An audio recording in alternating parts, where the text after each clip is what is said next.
So, I used to live close to a famous haunted bridge.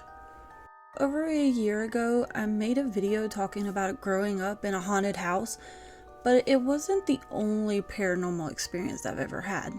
I don't know if it's because I've always been more sensitive to this kind of stuff, or if because North Carolina had a lot of haunted places, or a little bit of both. But growing up, I saw and experienced a lot of spooky stuff. And at one point, I used to live near a haunted bridge, and every day I had to drive under it to get to my school.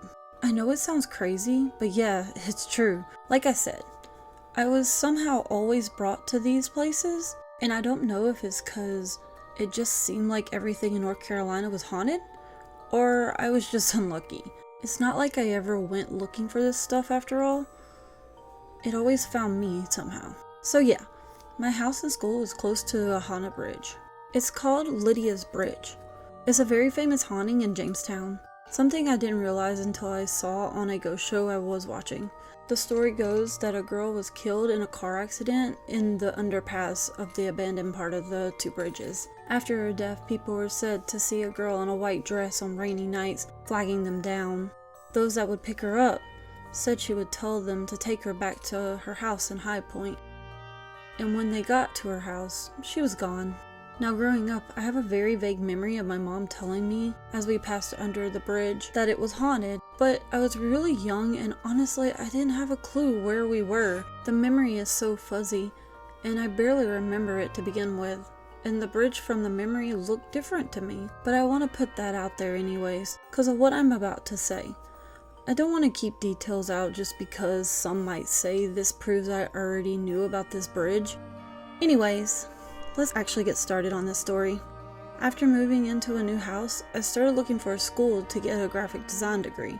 I had a choice between a school within walking distance of my house or a school 10 minutes away in Jamestown. I ended up picking the Jamestown school because I wouldn't have to pay back as much in student loans. So I went up there to take the tour and get started on enrolling. On the way up there, we had to pass under a bridge, and I got a weird feeling.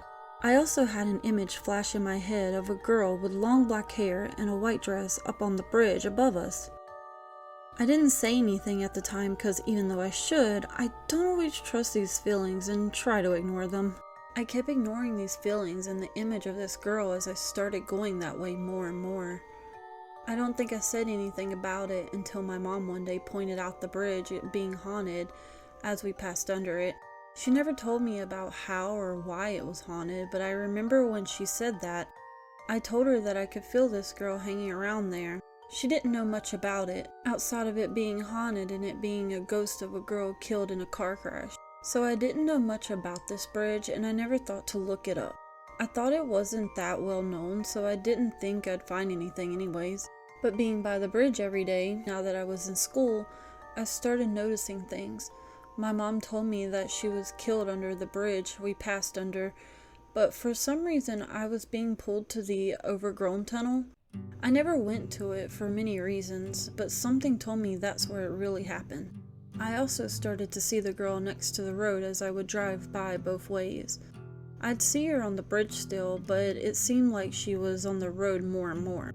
And at some point I started saying hi and bye to her as I passed under the bridge. I don't know why I started this, but I just got this feeling it would make her happy. I know how crazy that sounds, but I did it. Every day I would drive under that bridge and every day I would say hi, and when I would go home, I would say bye. One day it was raining and for some reason as I was saying bye, I could feel someone in my back seat. I was so sure there was someone in my back seat that I wouldn't look back there for a good minute or two. When I finally looked back there through my mirror, I saw nothing. But I still could feel her back there. I tried telling her she wasn't welcome in my car, but she was still there. I was heading back to my house in High Point, and it wasn't until we crossed over the Jamestown High Point line that I stopped feeling her back there. Now I want to remind you guys, I didn't know about any of these details when this all happened. I didn't know anyone outside of my mom who knew about this bridge. So when I was watching this show and they started talking about this haunted bridge, that sounds like the bridge in Jamestown, because I never thought it would be the same bridge. So when they said they were in Jamestown, North Carolina, I couldn't believe it, and I had to keep watching. I wanted to learn more about the bridge I passed under all the time back when I lived there. The more I watched, the more I freaked out. I found out about the overgrown underpass I kept being pulled to. I found out others saw a girl with long black hair and a white dress around the bridge I passed under all the time. I learned that she was known to get into people's cars, but the thing that made my heart drop was that she would have people take her back to her house in High Point. I don't know why, but that was the part that made me truly believe that what I was seeing and feeling wasn't all in my head. I wish I could remember the show it was on, but I don't remember outside of it being one of those ghost shows that came on the Travel Channel. I might put a link in the description if I can find a clip of the actual segment, but I might also link some other things talking about it. So you can see I'm not pulling all of this out of my ass about this bridge, and that it is a real bridge with a haunted history. But for now, I think that's going to be it. Just like the other videos where I talked about this kind of stuff, I understand if you don't believe it. I really get it.